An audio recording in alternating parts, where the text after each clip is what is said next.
نحمده ونصلي على رسوله الكريم أما بعد فأعوذ بالله من الشيطان الرجيم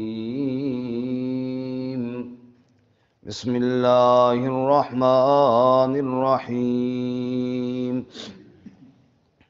يا أيها النبي اتق الله ولا تطع الكافرين والمنافقين إن الله كان عليما حكيما واتبع ما يوحى إليك من ربك إن الله كان بما تعملون خبيرا وتوكل على الله وكفى بالله وكيلا ما جعل الله لرجل من قلبين في جوفه وما جعل أزواجكم اللائي تظاهرون منهن أمهاتكم وما جعل أدعياءكم أبناءكم ذلكم قولكم بأفواهكم والله يقول الحق وهو يهدي السبيل ادعوهم لآبائهم هو أقسط عند الله فإن لم تعلموا آباءهم فإخوانكم في الدين ومواليكم وليس عليكم جناح فيما أخطأتم به ولكن ما تعمدت قلوبكم وكان الله غفورا رحيما یا ایہا النبی اتق اللہ، اے نبی صلی اللہ علیہ وسلم تقوی اختیار کیجیے اللہ کا، ولا تطع الکافرین والمنافقین، اور نہ اطاعت کیجیے کافروں اور منافقوں کی، ان اللہ کان علیما حکیما، بے شک اللہ تعالیٰ علم والا حکمت والا ہے۔ واتبع ما یوحی الیک من ربک، اور اتباع کیجئے جو وحی کی جائے آپ کی طرف آپ کے رب کی طرف سے، ان اللہ کان بما تعملون خبیرا، بے شک اللہ تعالیٰ جو تم عمل کرتے ہو خبر رکھنے والا ہے۔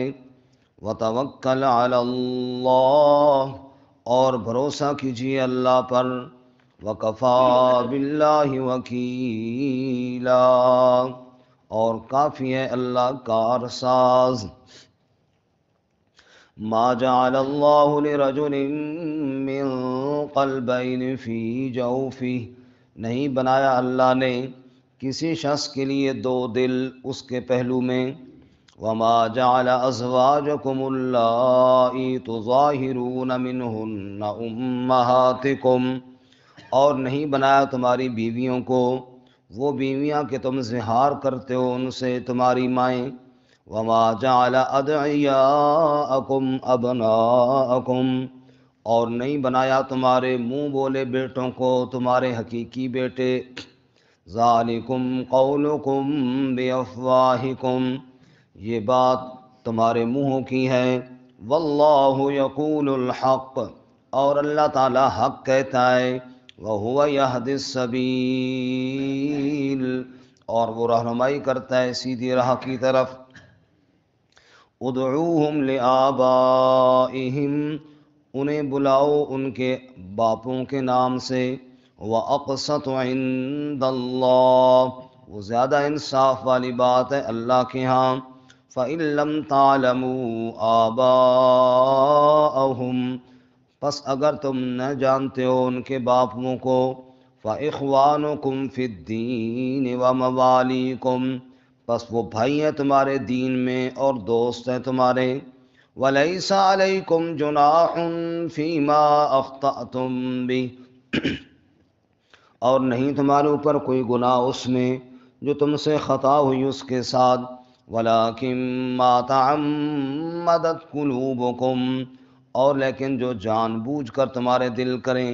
وکان اللہ غفورا رحیما، اور اللہ تعالیٰ بخشنے والا رحم کرنے والا ہے۔ سبحان ربک رب العزت عما یصفون وسلام علی المرسلین والحمد للہ رب العالمین۔ اللہم صل علی محمد وعلی آل محمد کما صلیت علی ابراہیم وعلی آل ابراہیم انک حمید مجید۔ اللہم بارک علی محمد وعلی آل محمد کما بارکت علی ابراہیم وعلی آل ابراہیم انک حمید مجید۔ معزز سامعین، سورۃ الاحزاب کی ابتدائی 5 آیات تلاوت کی ہیں۔ اللہ رب العزت ان کے مطابق صحیح بیان کی توفیق عطا فرمائے، آمین، اور ہمیں قرآن و سنت پر عمل کرنے کی توفیق عطا فرمائے۔ آمین۔ اس سے قبل سورۃ السجدہ مکمل ہوئی۔ سورۃ السجدہ میں ہم نے پڑھا تھا کہ پوری کائنات کا حاکم ایسا ہی اللہ ہے جیسے خالق اللہ تعالیٰ ہے، بے شک، اس کے علاوہ نہ کوئی کارساز ہے، نہ اس کی اجازت کے بغیر کوئی سفارش کرنے والا ہے۔ اس پر دلائل عقلیہ اور نقلیہ پڑھے۔ اب سورۃ الاحزاب ہے، اور اس سورۃ الاحزاب میں ایک تو تبلیغ کرنے کا حکم دیا کہ کسی رکاوٹ کی پرواہ کیے بغیر جو دین حق اللہ تعالیٰ نے آپ کی طرف بھیجا ہے اس کی تبلیغ کیجیے اور اس پیغام کو دوسروں تک پہنچائیے، اور بالخصوص رسم و رواج سے منع کیا گیا، اور اہل عرب کی جو رسومات تھیں ان کا رد کیا گیا، اور ساتھ ساتھ اللہ تعالیٰ نے اپنی مدد اور نصرت کا وعدہ کیا۔ مثال کے لیے جنگ احزاب کا واقعہ بیان کیا کہ کس طرح ہر طرف سے لشکر مدینہ منورہ پر چڑھ دوڑے تھے 5 ہجری میں، اور اللہ تعالیٰ نے طوفان بھیج کر ان کو وہاں سے بھگا دیا۔ تو اللہ مدد کریں گے، آپ نے دین کی دعوت اور تبلیغ کا کام کرنا ہے، اور اس میں پیش آنے والی رکاوٹوں کی پرواہ نہیں کرنی۔ اب وہ دعوت عقائد کے معاملے میں ہو، اعمال کے معاملے میں ہو، یا رسومات کے رد کے سلسلے میں ہو، بہرحال اس کام کو آپ نے کرنا ہے۔ اس سورہ مبارکہ میں بڑی اہم رسموں کا رد کیا گیا، جیسے کہ منہ بولے بیٹے کو حقیقی بیٹا کہنا، بیوی کو ماں کے ساتھ تشمیہ دے کر اس کو ماں کے درجے کی طرح حرام سمجھ لینا۔ چنانچہ اس سلسلے میں کچھ خطابات آپ صلی اللہ علیہ وسلم کو کیے، کچھ اہل ایمان کو کیے، اور کچھ ازواج مطہرات کو کیے۔ مفسرین فرماتے ہیں تقریباً 10 سے زائد 15 کے لگ بھگ خطابات ہیں جو رسول اللہ صلی اللہ علیہ وسلم کو کیے گئے اس صورت میں، اور 10 خطابات اہل ایمان کو اور 4 ازواج مطہرات۔ اور اس سورہ مبارکہ کے اندر 4 دفعہ یا ایھا النبی کہا گیا، 5 دفعہ یا ایھا النبی، نبی صلی اللہ علیہ وسلم کو خطاب اس لفظ کے ساتھ یہ اے نبی اے نبی اے نبی صلی اللہ علیہ وسلم۔ ختم نبوت کا مسئلہ اس سورہ مبارکہ میں ہے، یہ اس کی خصوصیت ہے۔ حضرت زید رضی اللہ تعالیٰ عنہ وہ صحابی ہیں کہ جن کا نام قرآن مجید میں آیا ہے، اور وہ اس سورۃ الاحزاب میں ہے۔ بہرحال ابتدائی 3 آیات تمہید کے لیے ہیں اور ترغیب کے لیے ہیں، جن میں اللہ تعالیٰ سے ڈرنے اور اللہ پر توکل اور بھروسہ کرنے کا حکم دیا گیا ہے۔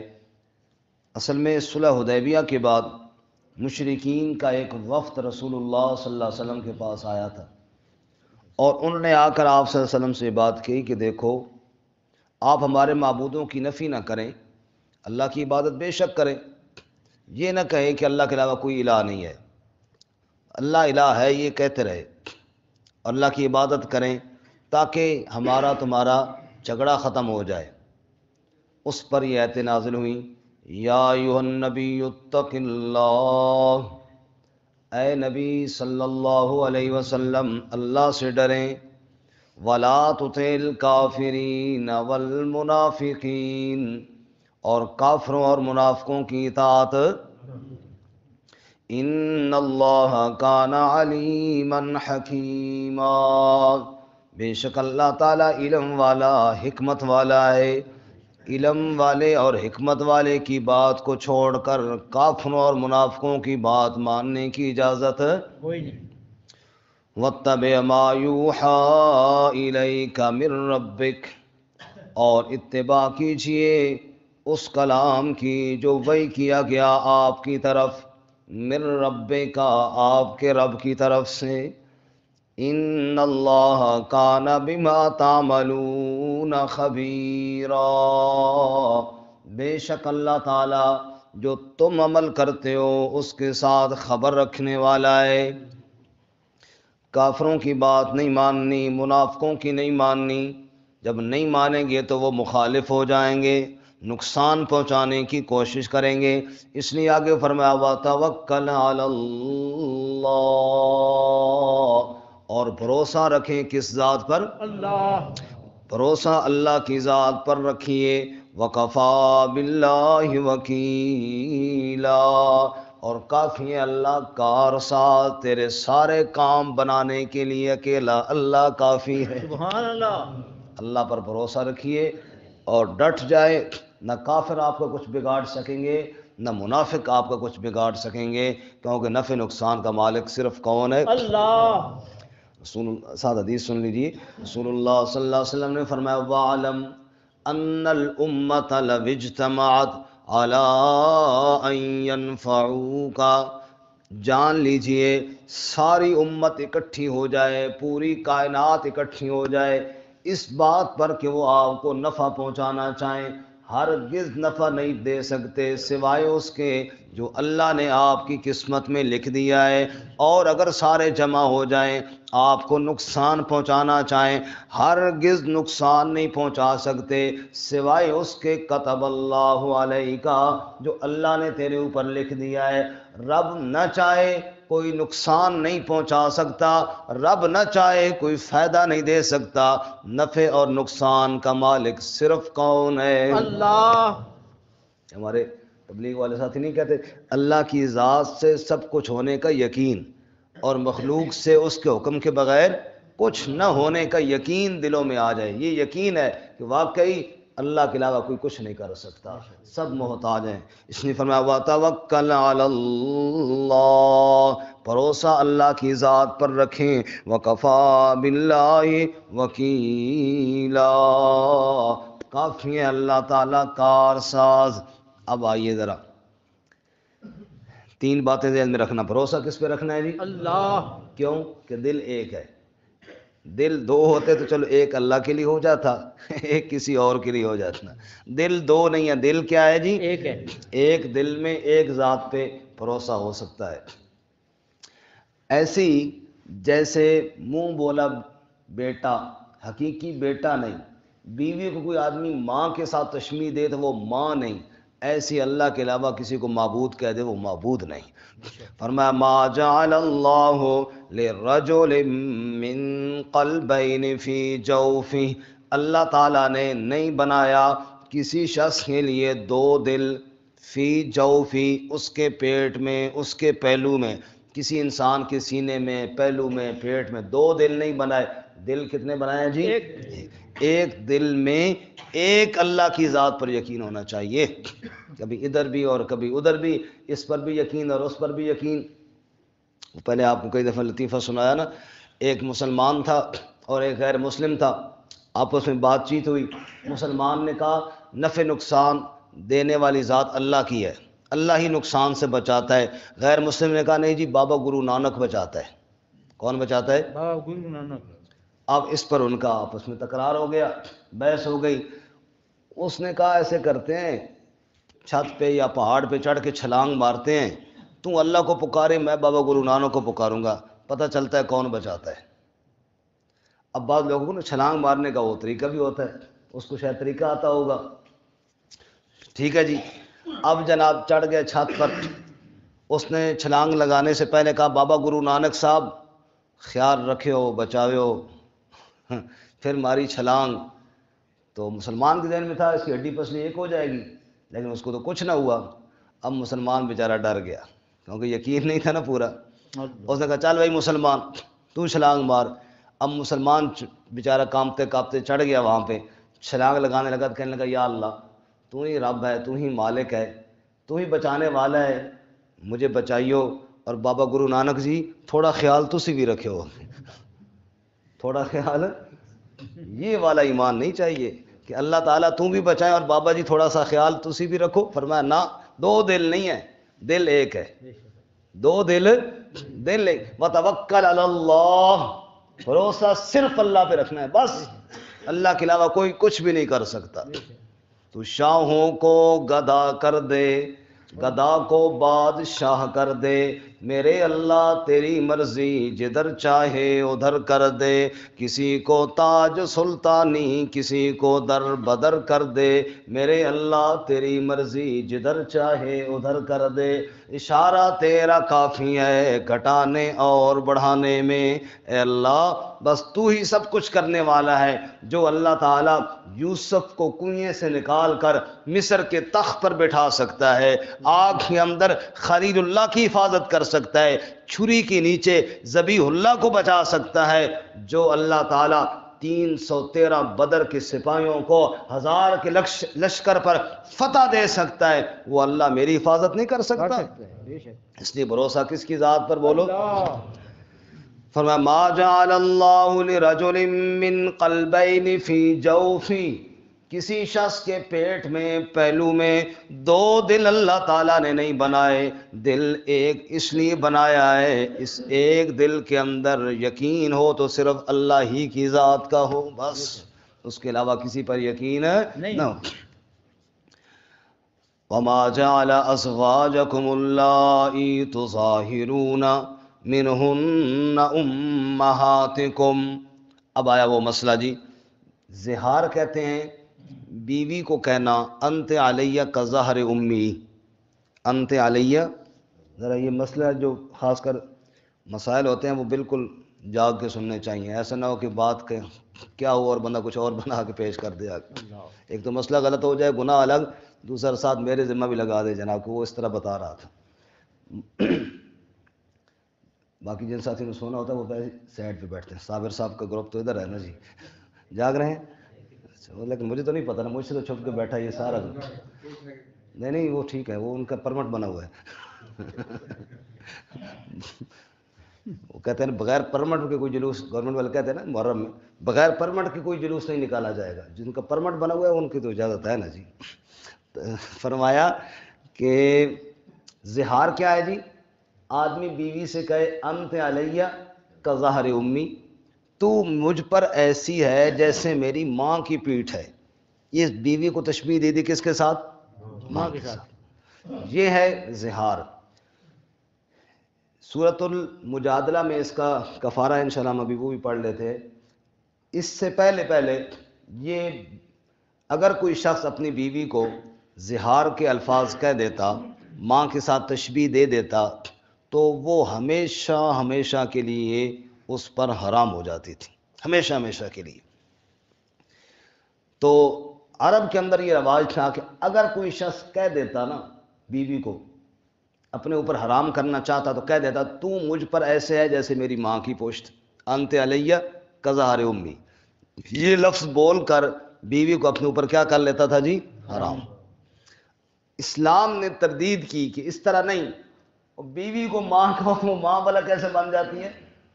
تو یہاں پر اللہ یہ فرما رہے ہیں، دیکھو وَمَا جَعَلَ أَزْوَاجَكُمْ، ماں نافی ہے، نہیں بنایا اللہ نے تمہاری بیویوں کو، کون سی بیویاں؟ اللَّائِي تُظَاہِرُونَ مِنْهُنَّ، جن سے تم زہار کرتے ہو، اللہ نے نہیں بنایا، کیا نہیں بنایا؟ اُمَّهَاتِكُمْ، تمہاری مائیں نہیں بنایا، جن بیویوں سے تم زہار کرتے ہو بیوی تمہاری ماں، بولو نا جی، نہیں ہو سکتی، بیوی سے ڈرتے ہوئے نام ہی کوئی نہیں لیتا، اللہ تعالیٰ نے ان کو تمہاری مائیں نہیں بنایا، سمجھ آئی؟ بیوی کو ماں کہو تو وہ ماں نہیں بن جاتی، اگرچہ یہ زہار ہو جاتا ہے اور زہار کا کفارہ دینا پڑتا ہے۔ اس سبق پہ آپ نشانی رکھیں اور ذرا 28واں پارہ نکالیں بالکل شروع سے، سورۃ المجادلہ، تاکہ وہ مسئلہ بھی واضح ہو جائے۔ 28واں پارہ نکالیں شروع سے، سورۃ المجادلہ۔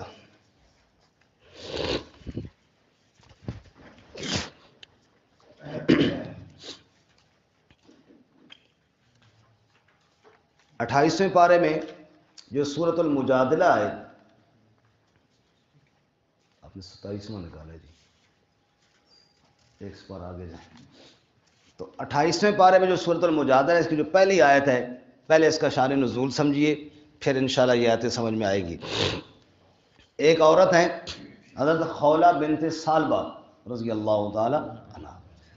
حضرت عائشہ رضی اللہ تعالیٰ فرماتی ہیں کہ میں نبی صلی اللہ علیہ وسلم کا سر دھو رہی تھی کہ خولہ آ گئی، خولہ بنت ثعلبہ رضی اللہ تعالی عنہ، اور آ کر کہنے لگی یا رسول اللہ صلی اللہ علیہ وسلم، میرے لیے تو بڑا مسئلہ ہو گیا کہ میرے شوہر نے میرے ساتھ زہار کر لیا، مجھے ماں کے ساتھ تشبیہ دے دی، اب ظاہر بات ہے وہ میرے لیے حلال نہیں، میں اس کے لیے حلال نہیں، ہمیشہ ہمیشہ کے لیے منع ہو گئے، تو اب آپ مہربانی فرمائیں کوئی ایسی ترتیب بنائے، میری زندگی گزر گئی، اس کے ساتھ اب آگے شادی کرنے کی عمر نہیں رہی، یہ 2 بچیاں بھی میرے ساتھ ہیں، میں کہاں جاؤں؟ کوئی آپ ایسی مہربانی فرمائیں تاکہ میں اپنے شوہر اس کے لیے دوبارہ جائز ہو جاؤں اور حلال ہو جاؤں۔ رسول اللہ صلی اللہ علیہ وسلم نے فرمایا میرے خیال میں اس لیے اس میں کوئی گنجائش نہیں، کیونکہ اس وقت تک ابھی کوئی گنجائش اتری نہیں تھی، اس وقت تک تو یہی قانون تھا۔ اور پھر آپ نے فرمایا عائشہ سر تم دھوتی رہو اور اس کا مسئلہ اس کا کوئی حل نہیں ہے میرے پاس۔ خولہ کہنے لگی یا رسول اللہ مہربانی کرو کوئی گنجائش نکالو، میں آپ کے پاس آئی ہوں، میں کہاں جاؤں؟ حضور نے فرمایا میں گنجائش اپنی طرف سے کیسے نکالوں جب اللہ تعالیٰ نے اس بارے میں کوئی حکم نازل نہیں کیا؟ وہ منت کر رہی ہے، بار بار فریاد کر رہی ہے، اور حضور صلی اللہ علیہ وسلم بار بار اس کو کہہ رہے ہیں کہ بھائی گنجائش نہیں ہے۔ اور اسی کو مجادلہ کا لفظ دیا گیا۔ جدال جھگڑے کو کہتے ہیں نا، ایک آدمی ایک چیز کو بار بار کہے، بار بار کہے، بندہ کہ یار تو نے تو جھگڑا ہی ڈال دیا ہے، یعنی اس نے بار بار منت کی یا رسول اللہ کوئی گنجائش نکالیں، آپ نے فرمایا کوئی گنجائش کوئی نہیں۔ پھر کیا ہوا؟ پھر خولہ نے کہا اچھا پھر اب میں رب کے سامنے فریاد کرتی ہوں۔ اللہ، پھر رب کے سامنے ایسی فریاد کی کہ سبحان اللہ، اللہ نے فرمایا قد سمع اللہ، قد سمع اللہ، یقیناً اللہ نے سن لیا، قول التی تجادلک فی زوجہا، قول اس بی بی کا، بات اللہ نے سن لی اس بی بی کی، تجادلک جو آپ سے جھگڑا کر رہی تھی، بحث کر رہی تھی، بار بار منت کر رہی تھی، فی زوجہا اپنے شوہر کے بارے میں، وتشتکی الی اللہ اور پھر شکایت لگائی اس نے اللہ کی طرف، اللہ اکبر، وتشتکی بولے نا جی، پھر وتشتکی الی اللہ اور پھر اس نے اپنا شکوہ شکایت بیان کیا کس کے سامنے؟ اللہ، اور کہنے لگے یا اللہ تیرے نبی صلی اللہ علیہ وسلم کے گھر پہ آئی ہوں اور یہاں تو بات نہ سنی گئی، آپ نے تو واپس کر دیا، اب تیرے بنا سہارا کون، تجھ بن اور ہمارا کون، تو ہی تو ایک داتا ہے، تجھ بن کرے گزارا کون، حسن ہی حسن ہے تیری ذات، تجھ سے بڑھ کر پیارا کون، موسیٰ جیسے غش کھائیں تیرا کرے نظارہ کون، دنیا دار تو اندھے ہیں سمجھے تیرا اشارہ کون، حشر میں ہوگا یہ معلوم جیتا کون ہے ہارا کون۔ اللہ فرماتے ہیں وَتَشْتَكِي إِلَى اللَّهِ، پھر اللہ کے سامنے شکایتیں کرنے لگی، وَاللَّهُ يَسْمَعُ تَحَاوُرَكُمَا، اللہ ان کی گفتگو کو سن رہا تھا، ان اللہ سمیع بصیر، بے شک اللہ سننے والا ہے، اللہ دیکھنے والا ہے، سب کی فریادوں کو سننے والا کون؟ اللہ، سبحان اللہ۔ اگلی آیتیں پڑھنے سے پہلے ایک بات اور سن لیجئے، خلیفہ دوم حضرت سیدنا عمر فاروق رضی اللہ تعالی عنہ کی خلافت کا دور ہے، اور آپ لشکر لے کر جا رہے ہیں۔ ایک بڑھیا نے آواز دی، امیر المومنین میری بات سنیے۔ حضرت عمر رضی اللہ عنہ لشکر سے کہا رکیے میں اس بی بی کی بات سن لوں۔ جی اماں جی کیا کہنا چاہتی ہیں؟ انہوں نے کہا اس طرح نہیں، ادھر جا کر بیٹھ کر میری بات سنیں۔ اچھا جی، آپ وہاں چلے گئے، انہوں نے کہا ادھر بیٹھو پتھر پہ اور بیٹھ کر میری بات سنو۔ حضرت عمر بیٹھ گئے، لشکر انتظار کر رہا ہے، وہ بی بی کوئی لمبا قصہ چھیڑ کر بیٹھ گئی۔ اب جناب ساتھی کہنے لگے کہ یہ عجیب بی بی ہے، اور اس کو اتنا بھی نہیں احساس کہ حضرت عمر لشکر لے کر جا رہے ہیں، اور امیر المومنین بھی اللہ کے بندے اس کو کہہ دیتے کہ بھئی بعد میں آ جاتی، ابھی تو ہم جا رہے ہیں، راستے میں پکڑ لیا اور آپ بھی بیٹھ کر سن رہے ہیں۔ اور وہ لمبی باتیں سناتی رہی، حضرت عمر سنتے رہے، لشکر انتظار کرتا رہا۔ کافی وقت کے بعد جو آپ واپس ہوئیے نا، تو لوگوں نے کہا امیر المومنین یہ بڑھیا کون تھی جس کو اتنا بھی احساس نہ ہوا کہ آپ لشکر لے کر امیر المومنین جا رہے ہیں، اور اس نے آپ کو بٹھا لیا، اور آپ بھی اس کو کہہ دیتے کہ ابھی کام وقت ہے، بعد میں آ کر بات سنانا۔ حضرت عمر کی آنکھوں میں آنسو تھے، فرمایا تم نہیں جانتے یہ بڑھیا کون ہے؟ یہ خولہ بنت ثعلبہ ہے، یہ وہ بڑھیا ہے جس کے بارے میں اللہ قسم کھا کے کہتے ہیں قد سمع اللہ نے اس کی بات کو سنا ہے۔ ارے جس کی بات کو عرش پہ رب سنتا ہے، عمر کون ہوتا ہے رد کرنے والا؟ عمر کون ہوتا ہے جو کہے کہ ابھی میں نہیں سنتا اور بعد میں سنوں گا؟ اس کی وہ بڑھیا ہے جس کی فریاد کو رب قسم کھا کے کہتا ہے کہ میں نے سن لیا ہے۔ قد سمع اللہ کی قسم، یہ عمر کو اگر پورا دن بھی بٹھا کر باتیں سناتی، عمر کبھی نہ کرتا، اور عمر بیٹھ کر اس بی بی کی باتیں سنتا رہتا۔ یہ وہ مقام تھا ان کا۔ سبحان اللہ، ان اللہ سمیع بصیر، بے شک اللہ سننے والا ہے، اللہ دیکھنے والا ہے۔ اب اللہ تعالیٰ نے وہ زہار کا کفارہ بیان کر دیا، اور فرمایا یہ کفارہ دے دیا جائے تو یہ طلاق نہیں بنے گی، میاں بیوی میں جدائی نہیں ہوگی، یہ کفارہ دے دیں اور پھر آپس میں جائز ہیں۔ سنیے جی، الذین یظاہرون منکم من نسائہم، وہ لوگ جو زہار کر لیں تم سے اپنی بیویوں سے، ما ہن امہاتہم، وہ ان کی مائیں تو نہیں بن جاتی، ان امہاتہم الا اللہ ولدنہم، ان کی مائیں اور کوئی نہیں سوائے ان کے جنہوں نے ان کو جنا ہے۔ ماں تو وہی ہوتی ہے نا جس نے جنا ہوتا ہے، باقی اگر کسی نے بیوی کو ماں کہا تو بات غلط کہی۔ وَإِنَّهُمْ لَيَقُولُونَ مُنْكَرًا مِنَ الْقَوْلِ وَزُورًا، بے شک وہ بری بات کہتے ہیں، جھوٹی بات کہتے ہیں۔ وَإِنَّ اللَّهَ لَعَفُوٌّ غَفُورٌ، بے شک اللہ درگزر کرنے والا بخشنے والا ہے۔ اب کفارہ سن لو، وَالَّذِينَ يُظَاهِرُونَ مِن نِّسَائِهِمْ، جو لوگ زہار کر دیں اپنی عورتوں سے، ثُمَّ يَعُودُونَ لِمَا قَالُوا، پھر وہ لوٹنا چاہیں، رجوع کرنا چاہیں اپنی بات سے، تو کیا کریں؟ فَتَحْرِيرُ رَقَبَةٍ، ایک گردن آزاد کریں، یعنی غلام آزاد کریں، من قبل ان یتماسا، اس سے پہلے کہ شوہر بیوی کو چھونے سے پہلے غلام آزاد کرے۔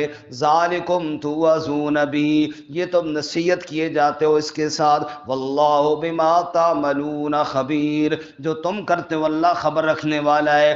فمن لم یجد، اب غلام تو بڑا مہنگا ہوتا ہے، جس کے پاس پیسے نہ ہوں، جو نہ پائے غلام خریدنے کی قیمت کو، فصیام شہرین متتابعین، وہ روزے رکھ لے 2 مہینے لگاتار، 2 مہینے لگاتار، من قبل ان یتماسا، یہ بھی بیوی کو چھونے سے پہلے۔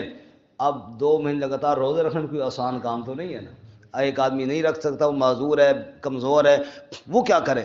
پیسے نہیں ہیں تو روزے رکھے، اب روزے رکھنے کی ہمت نہیں تو کیا کرے؟ فرمایا فمن لم یستطع، جو استطاعت نہ رکھتا ہو، فاطعام 60 مسکینا، 60 مسکینوں کو کھانا کھلا دے، یہ کفارہ ادا کرے، وہی شوہر وہی بیوی آپس میں حلال ہو گئے ہیں۔ ذالک لتؤمنوا باللہ ورسولہ، یہ اس لیے کہ تم ایمان رکھتے ہو اللہ اور اس کے رسول صلی اللہ علیہ وسلم پر، وتلک حدود اللہ، اور یہ اللہ کی حدود ہیں، وللکافرین عذاب علیم، اور کافروں کے لیے دردناک عذاب ہے۔ تو یہاں پر اللہ تعالیٰ نے زہار کا کفارہ بیان کیا۔ آپ واپس آئیے اپنے سبق کی طرف جی۔ اللہ تعالیٰ فرماتے ہیں اگر کسی نے زہار کر لیا تو وہ بیوی اس کی ماں نہیں بن جائے گی، بس اس کو یہ کفارہ ادا کرنا ہوگا۔ لیکن یہاں پہ سنیے جی، اللہ فرماتے ہیں وَمَا جَعَلَ أَزْوَاجَكُمُ اللَّائِي تُظَاهِرُونَ مِنْهُنَّ أُمَّهَاتِكُمْ، اللہ تعالیٰ نے تمہاری بیویوں کو جن سے تم زہار کرتے ہو تمہاری مائیں نہیں بنایا۔ وَمَا جَعَلَ أَدْعِيَاءَكُمْ أَبْنَاءَكُمْ، ادعیاء منہ بولا بیٹا، منہ بولا بیٹا جس کو اردو میں متبنہ کہتے ہیں، لے پالک بھی کہتے ہیں، جس کسی کے بیٹے کو بندہ لوگ پال لیتے ہیں نا بیٹا بنا کر، فرمایا کہ وہ منہ بولے بیٹے کو اللہ نے تمہارا حقیقی بیٹا نہیں بنایا۔ جیسے بیوی کو اگر تم ماں کہہ دو تو وہ ماں نہیں بن جاتی، ایسے ہی کسی کے بیٹے کو بیٹا کہہ دو تو وہ بیٹا نہیں بن جاتا۔ ذالکم قولکم بافواہکم، یہ بات تمہارے منہوں کی بات ہے، بس منہ سے کہہ دیا، حقیقت میں ایسا نہیں ہے۔ واللہ یقول الحق وہو یہدی السبیل، اللہ تو سچ کہتا ہے، سیدھی راہ کی طرف رہنمائی کرتا ہے۔ ادعوہم لآبائہم، تم انہیں ان کے اپنے اصلی باپوں کے نام سے پکارو۔